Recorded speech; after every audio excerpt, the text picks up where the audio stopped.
Hey guys, it's me, Rich. You're not going to believe how one leak may have nearly cost an American pilot his life. I'm talking about that second American pilot who was behind enemy lines in Iran for about 48 hours. You're about to see how a single piece of information dropped at the worst possible moment could have changed everything inside hostile territory. What you'll soon find out if you stick with me till the end is this wasn't just a mistake. It may have been the difference between life and death.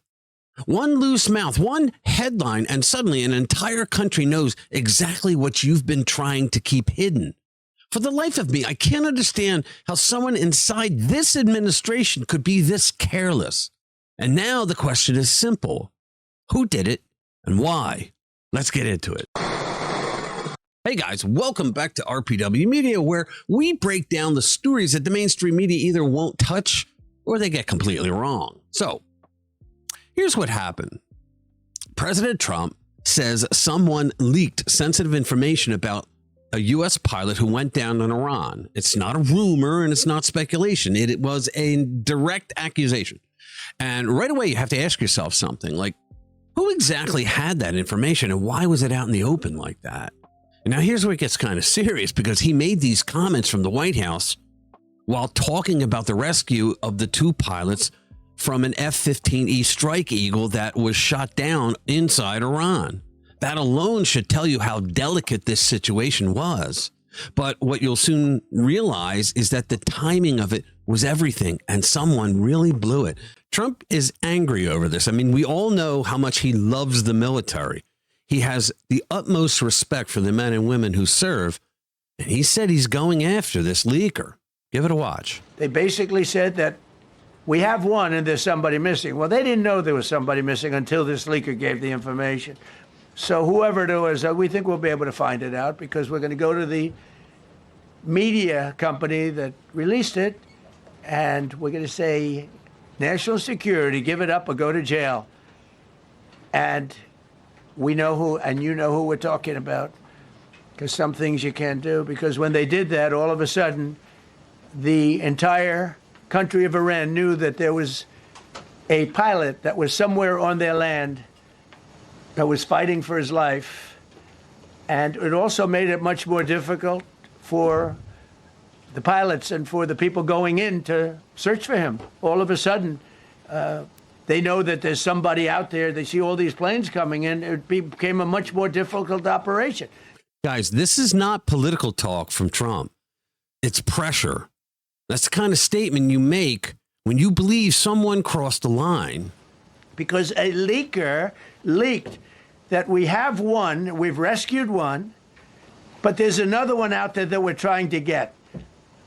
So actually, the country, Iran, put out a major notice, you all saw it, offering a very big award for anybody that captures the pilot. So in addition to a hostile, very talented, very good, very evil military, we had millions of people trying to get an award. So when you add that to it, but we have to find that leaker, because that's a sick person.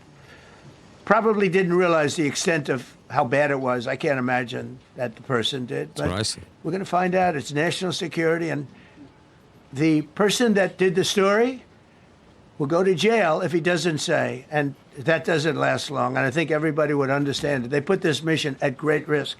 They put that man at great risk, and they put the hundreds of people that went in looking for him, because everyone now knows that we're going in. I mean, think about this, guys. Iran did not know that there was a second pilot. And then they did. And how? Because this person leaked.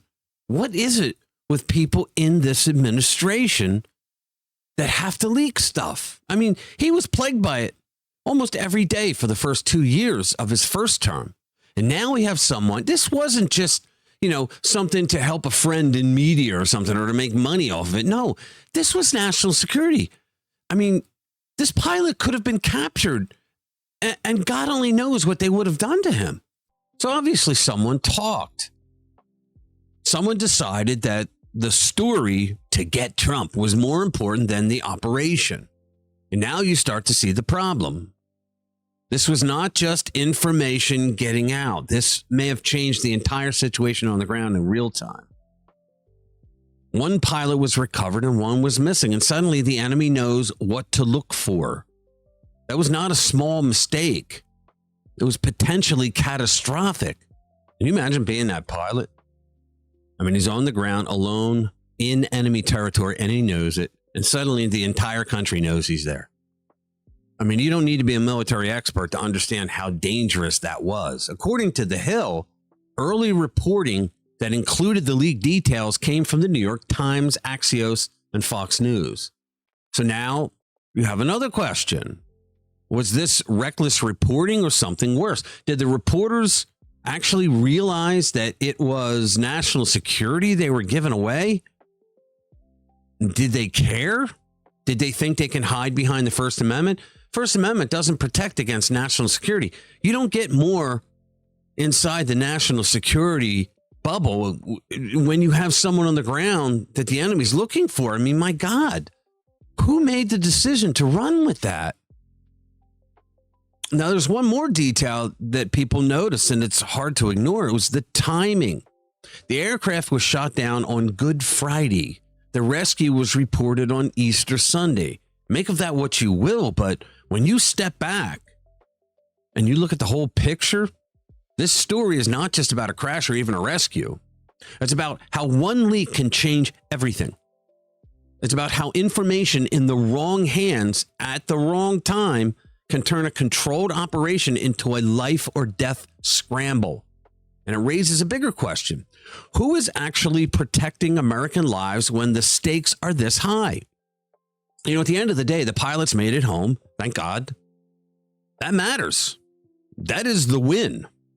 But the bigger takeaway is this. Systems only work when people inside them take responsibility seriously. If accountability follows this, then maybe something good comes out of it. And if it doesn't, then this story is not over. All right. Tell me what you guys think about this down in the comments below. Thank you for watching. I'll see you in the next one.